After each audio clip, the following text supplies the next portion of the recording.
Hello, ಏ ಯಾರೋದು? ಏ ನಾನೇ ಕಡೋ, ಯಾಕೆ ಕೇಳಿಸ್ತಾ ಇಲ್ವಾ? ನೀನಾ? ಅದೇ ಅನ್ಕಡೆ ಯಾರೋ ನಾಯಿ ಬೋಳ್ತೈತಲ್ಲ ಅಂತ. ಕೊಟ್ರೋ ಕೊಟ್ರೋ ಕೊಟ್ರೋ ಹೊಡದ್ರು ಹೊಡದ್ರು ಹೊಡದ್ರು ನಾಯಿ ಕಡ್ದಂಗ್ ಹೊಡದ್ರು. ಯಾರು ನಿಮ್ಗ? ಪಾಪ ನಿಮ್ಗೆ ಯಾರು ಹೊಡಿತಾನೆ ಇರ್ತಾರಲ್ಲ. ಏ ನಾನ್ ನಿಮ್ಗೆ ಹೇಳ್ತಾ ಇರೋದು, ನಿನ್ನೆ SRH ಅವರು ಅದನ್ನ ಸ್ಮಾರ್ಟ್ ವರ್ಕ್ ಅಂತಾರೆ. ಅದು ಬರೀ ತಲೆ ಇರೋರ್ಗೆ ಮಾತ್ರ ಅರ್ಥ ಆಗೋದು, ನಿಮ್ಗೆಲ್ಲ ಅರ್ಥ ಆಗಲ್ಲ. ಅದಕ್ಕೆ ನೀವು 7ನೇ ಸ್ಥಾನದಲ್ಲಿ ಇರೋದು, ಅದು ಬೇರೆ ವಿಷಯ. ನೋಡಿ, ಇವಾಗ ನಾವು ಸೋತರು ಟಾಪ್ 1 ಅಲ್ಲೇ ಇದೀವಿ, ಅವ್ರು ಗೆದ್ರು ಟಾಪ್ 3 ಅಲ್ಲೇ ಅವ್ರೆ. ನೀವು ತರ ಅನ್ಕೊಂಡ್ 7+ ಅಲ್ಲಿ ಸೆಟ್ಲ್ ಆಗ್ಬಿಟ್ಟಿದ್ರೆ ಅದು ಬೇರೆ ವಿಷಯ, ಅದೆಲ್ಲ ಬೇಡ ನಮ್ಗೆ.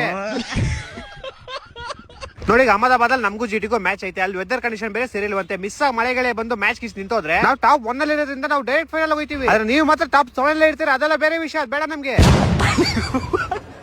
ಏನ್ ನಿಮ್ ಬಾಸ್ ಕೋ ಟ್ರಾವಿಸ್ ಹೆಡ್ಗೂ ಕಿರಿಕ್ ಐತಂತೆ? ಅದೆಲ್ಲ ಕಾಮನ್ ನಡೀತಾ ಇರುತ್ತೆ. ನಮ್ ಬಾಸ್ ಅವ್ನ್ಗೆ ಬಾಲ್ ಹಾಕೋ ಅಂತ, ಅವ್ನ್ ನಾನ್ ಬಾಲ್ ಹಾಕಕ್ ಮುಂಚೆ ನೀನ್ ಔಟ್ ಆಗ್ಬಿಟ್ಟೆ ಅಂತ. ಆದ್ರೆ ನೀವು 7+ ಅಲ್ಲಿ ಇದ್ರೆ ಅದು ಬೇರೆ ವಿಷಯ. ಸರಿ ಬಿಡ, ಆಯ್ತು, ನಾನು ಫೋನ್ ಇಡ್ತೀನಿ, ನಂಗೆ ಮಾತಾಡಕ್ ಇಷ್ಟ. ಒಂದ್ ನಿಮಿಷ, ನಿಂಗೆ ಅಂತ ಒಂದೆರಡು ಲೈನ್ ಬರ್ತೀನಿ, ಕೇಳಿಸ್ಕೊಂಡು ಹೋಗು. ಏನು?